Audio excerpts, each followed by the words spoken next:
আলহামদুলিল্লাহ, আজকে অনেক দিন পর আমার একজোড়া কবুতরের বাচ্চা ফুটছে। একদম ছোট, তাই হাত দিয়ে ধরা যাচ্ছে না। ভিডিও ক্যামেরার মাধ্যমে বাচ্চা দুইটাকে দেখলাম। আশা করি বাচ্চা দুইটা ভালোভাবে বড় হবে।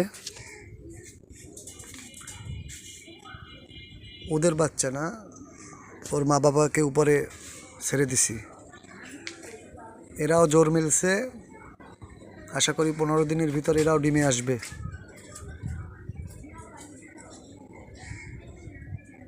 পশু পাখি পালন করা আমার খুব শখ এবং কম বেশি পালন করি। তারা আমাকে দেখলেই কাছে আসে হাত ধরার জন্য। এই যে খেসায় হাত রাখলে হাতে কামড় দেয় এসা বাজরিকা পাখিগুলা।